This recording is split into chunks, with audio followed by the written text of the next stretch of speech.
Your doctor is not telling you the full truth about your gut issues, and it's not your fault. For those of you who are new, my name is Naria. I'm a functional gut health registered dietitian, and I want to start today with a little story. Now, this, as always, is based on a true story. Very, very important, friends. So I was recently talking to a colleague of mine. She was also a gut health registered dietitian. And she does very similar things as I do with my patients, the functional testing, the gut protocols, and so forth, so forth. So a doctor reaches out to her, a GI doctor, and says, hey, how do you feel if I start referring patients to you? And she's like, amazing. So he starts to refer patients to her, and all is butterflies and rainbows. Well, one day she gets one of the patients, and she notices that the treatment is just not helping. So she says, what if you have this? We should test for that. She goes to the doctor, the patient goes to the doctor, and the doctor's like, we don't need to test for that. So the patient goes back to the dietitian. The dietitian's like, literally nothing else is working. We're not trying to, rely on medicine forever. So we really need to try a different approach. They order a functional test. They find out that the test turned out positive. The dietitian creates a protocol. The patient goes back to the GI doctor and says, doctor, I feel amazing right now. We ordered the functional stool testing. The dietitian created my gut healing protocol, and I feel absolutely amazing. The bloating, the abdominal distension, the brain fog, it's literally all gone. And the doctor says, what happened? So the patient says she ordered the test, which the doctor didn't agree she needed, which obviously she did it. So what happened? The doctor didn't like that someone disagreed with him and found a better solution. After that, friends, you know what happened? The doctor stopped referring patients to this functional healthcare provider. You see, I wish this was a once in a blue moon story, but unfortunately, this is something that I hear all the time. I hear providers talking about it.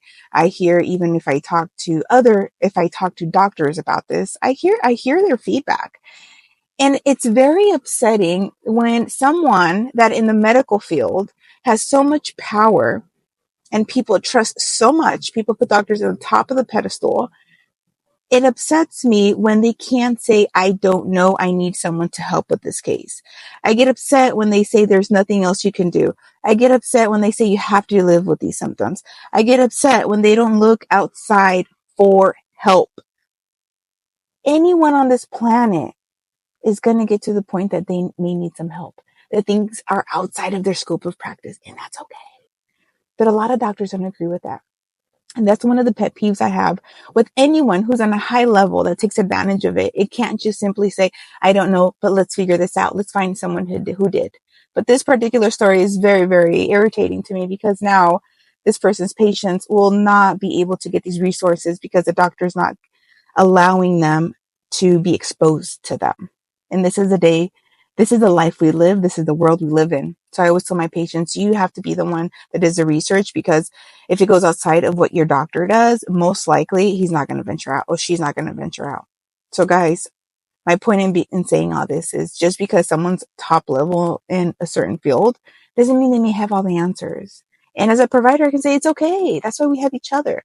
But sometimes when people's egos are too high, they can't say, I don't know, let's get help. So be careful that you're not one of those patients. Back to the episode. So if you feel you've tried it all and your gut issues are still there, you're going to want to stay. The first thing I want to review, take the pill, it'll fix everything. Well, not necessarily. Yes, there's always a time and place for most of these things, but the difficult part is when patients are told they can take these things very frequently or forever. That's the problem, friends. That's the problem I have in most cases. So for example, let's start with stomach acid reducing medications like PPIs, like omeprazole or pantoprazole.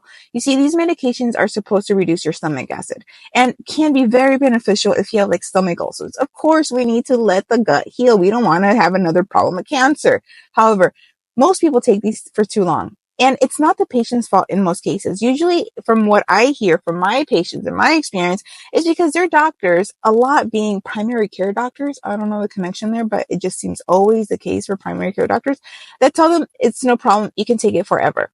And the thing is, it's not true, because we have to remember we have stomach acid for a reason. It's supposed to help us break down food, help absorb food. So if you don't have enough stomach acid because you've been taking this medication for too long, what's helping you break down the food?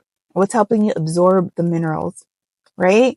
So we want to be very mindful of these things and remember that these pills should not be long term, or even antibiotics. Of course, antibiotics have a time and place, but if you're taking them too frequently, remember, antibiotics don't just kill the bad, they also kill the good. And most people do not go through a gut restoration phase after they take antibiotics. And to be honest, I don't think any doctor that prescribes antibiotics encourages a gut restoration phase. Maybe a probiotic, which is, I mean, it's not the end of the world, but it's not the full approach there, especially when you think of diversity and how to feed those microbes, because it's not just about taking probiotics. You have to feed the probiotics. I get a little frustrated, as you can tell, when it comes to these things. But my point being is, antibiotics have a time and place, but if you see that you're taking them too frequently, I want you to take a step back and talk to your doctor about other options and how necessary is it. If it's necessary, of course, take it. But if you do decide to take an antibiotic, make sure you do a gut restoration phase to restore all the microbes you just killed. And one of the last pills I absolutely just, gets on my nerves is those laxatives. You see, laxatives also, like anything, usually do have a time and place, but they tend to be overused. And we don't want our body to get lazy. We want our body to do its thing by itself. And for the most part, in most cases, people can get off those laxatives with just fiber, water, maybe the right probiotic and some movement. That's literally it. That's literally it. But sometimes when you go to the doctor, they just say high fiber and the patient feels they're following a high fiber, but in reality, they're not following a high fiber. Most people, in my experience, at least here in the United States, get maybe 8 to 10 grams of fiber a day. And just keep in mind, people should be at least at 30 grams. So you see the connection there? You see, sometimes just educating on these numbers is a big shocker. Like if I tell people you're probably at 8 to 10 grams, log and find out, but you should be at, 30, 40. That's when it's like, oh my gosh, I'm actually not eating a high fiber diet. Right. So now that we're aware, so awareness stage, now that we're aware that the problem could be fiber, now we can increase the fiber and we could see how that impacts our gut. And yeah, sometimes you need some further support. Maybe you need digestive enzymes. Maybe you need some prokinetics. Either way, sometimes you do, sometimes you don't. But you want to do one thing at a time to make sure you're not guessing. Next problem. This is huge. So you guys, if you've been following me for a while, I'm a fiber fan. I love fiber. You know it. If you're new, you'll soon find out that I'm always preaching about fiber. But the thing is, if you have an overgrowth of good and bad microbes in your gut, like conditions like SIBO, or even if you have IBS, adding fiber too soon can actually feed the good and the bad, causing them to grow. And you having just an overgrowth. So as much as I love fiber, sometimes we have to actually be very mindful and have a lower fiber diet. However, many times when you go to the doctor and you have these gut issues, you have the bloating, you have this, one of the answers in most cases is just add more fiber. But fiber could actually be a problem if you add it too soon. And that's actually a case where functional testing come into play. When I do the biome effects or the breath test to see if someone has SIBO, we get to see it all. We get to avoid the guessing game. We don't guess. We literally test in my practice. When someone comes with these symptoms, we test. I'm not going to guess. I'm not going to have you suffer for a day more when you don't have to. So when you think of, could fiber solve the issues? Of course, for most people, honestly, yes. But then there's a selected few that it's not going to solve your issues. And honestly, it can make them worse. So if the doctor's just saying, hey, add more fiber, and you've added fiber and you notice the bloating gets worse, that's a big red flag that there's something else that you need to look into. And again, consider functional testing. Some doctors, actually, when I say some, I literally mean like 1%. That's why I'm kind of hesitating here, because usually basically no, they're not going to do it. I just had someone go to their doctor, to their PCP, primary care provider, ask them to do a breath test. And the doctor's like, I have no idea what that is. We can order it, but I guess we're going to learn together. And honestly, when it comes to these, you should go with someone who's experienced, because digestive issues can be so complex, especially for the person creating your protocol. You see, it's not just about ordering these functional tests. It's who's creating the protocol? Are they going to are they going to give me the right supplements for the right amount of time? That is honestly what you pay for when you have someone like myself create a protocol for you. It's a protocol, not really the test, because the test is for me to read, but the protocol is for you, the patient, to follow. But if you do have SIBO or if you don't, you always want to be mindful of fiber. You do want to gradually add it. But if you have SIBO, you're most likely going to have to do a kill phase, which may include like an elemental diet, maybe an antibiotics, maybe 2 rounds of antibiotics, maybe a low FODMAP. It really depends on the type of SIBO you have and what path your provider wants to take you. Next, this one's a very interesting one. When the next pet peeve I have, which happens all the time, is when you go to the doctor or your provider and they say, oh, just take a probiotic. And the patient's like, okay, which probiotic? And you're told, oh, just go to Costco or, Sprouts or Whole Foods, wherever, and then just grab a probiotic. Now, I will say once in a blue/purple moon, it actually works. I can't even recall 5 people right now, but I know I've had a few in the last few years that have told me that it did work. So I can't say it can't work, but usually it doesn't. So by the time I get the patients and they say, Nari, I'm going through all this, the doctor told me to take something like a line, or I forgot the other probiotic people take. Well, who cares? The point is just a regular probiotic off the counter. They say it did not work. I review their case, and for most times it's not the right probiotic, because you have to remember there's billions of probiotics out there, and you want to think of like, what's the strain, what's the dosage, who's the company that's making it. There's a lot of things that go into consideration when I'm personally adding products like probiotics to my patients' protocols. So when I switch them to something that their body actually needs from a company that's actually good, not that those aren't good. So don't get me wrong. It's not that they're not good, but when we're dealing with digestive issues, usually we need something with a little oomph, right? And the ones that they found in regular sugar usually doesn't have that oomph. So when I give them or recommend it to them and they take it, they always say, why didn't that one work and this did? I'm like, probiotics is a beast of its own. And if you're going on Google or getting random recommendations of just go to Costco and pick something up, most likely it's not going to be very effective. But again, once in a while it is. And I think those people have been absolutely touched by the stars. But for me, I work with very, very complicated cases when it deals with the digestive system. And those just don't do the case. Like they need an umph. So my point is, when it comes to probiotics, just be careful, friends. Make sure you do the research. I would even say if you're working with a functional provider, ask them which one. Me personally, not only do I give really solid recommendations for the types of companies, but a very unique thing that we do in the practice is the functional stool test that we order. We actually send it to a lab, and the lab creates a probiotic. It literally formulates the probiotic based on the stool test. I mean, talk about living in the future. So what are some things you can actually do to really heal your digestive system? Here are a few things that I recommend. First, find out how your body tolerates fiber. Can you have fiber? Can you not have fiber? Consider what foods you can tolerate. Are you on a low FODMAP diet or not? Consider the fiber game. Learn about fiber. See how your body tolerates it. Consider maybe a prebiotic while you're dealing with all these issues and you're learning about it. Because at the end of the day, fiber feeds the microbes. So you're going to want to add some fiber. But at first, you have to be very careful and consider what condition do you have, and is increasing the fiber right now appropriate, or do you have to wait a little bit longer? That is honestly something that I think a lot of people skip and are stuck in the cycle of bloating and pain because no one's really taught them the fiber game, right? So like sun fiber versus psyllium versus inulin, or even like spinach versus strawberries, high FODMAP foods versus low FODMAP foods. How long do you follow a low FODMAP diet? You see, all these things can really build a solid foundation. Like if you just sit down and take the time to learn all these things, honestly, for me, I would just have someone explain it to me that's an expert, like a functional provider that,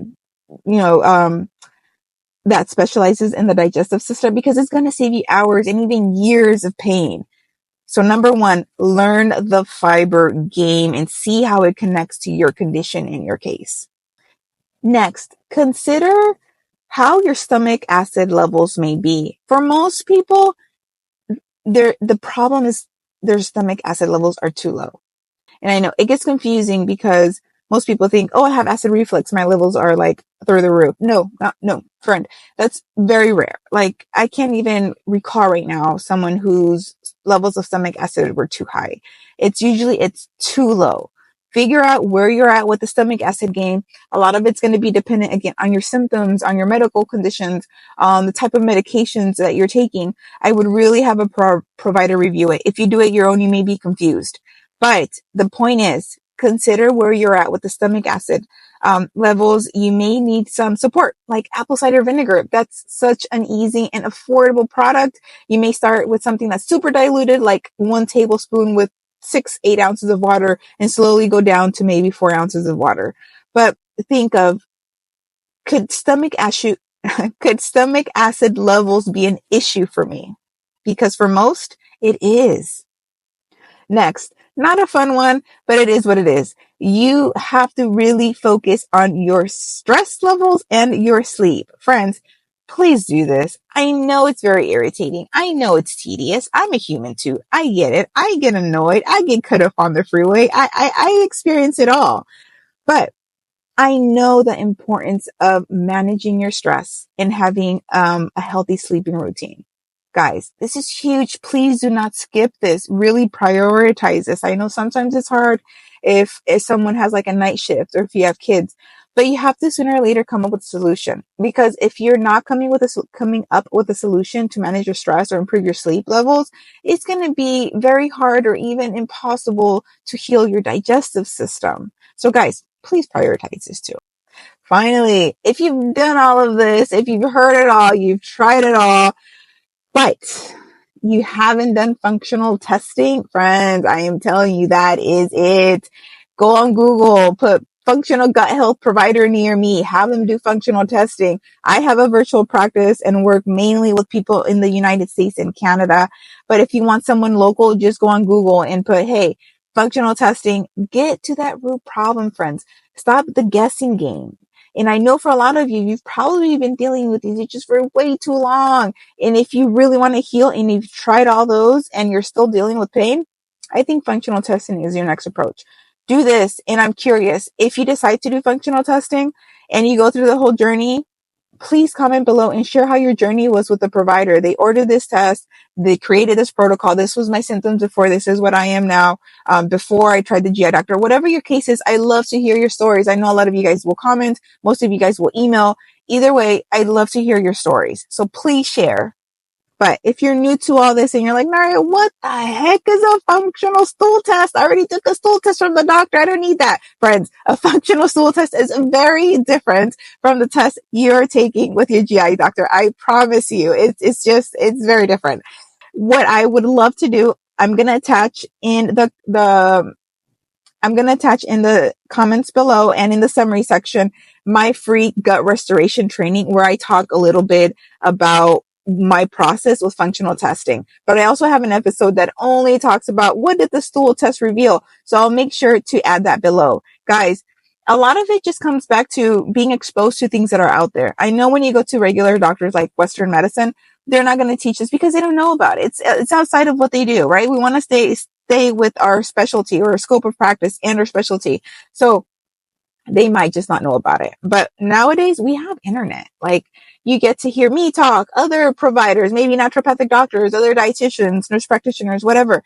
But you're exposed to these things because we have online resources. When I was a kid, it wasn't so much like that. So make sure to check out those 2 resources I'm going to add for you. And if you have any questions or you want to book a free discovery call, I'll add that link too. So guys, if you found this valuable or if you feel that someone needs to hear this, make sure to subscribe and share with them. There's so much to learn. But at the end of the day, when it comes to the digestive system, remember, your body wants to heal. Your body is pro you. You just have to find the right way and support the healing process. All right, friends. Till next time. Bye.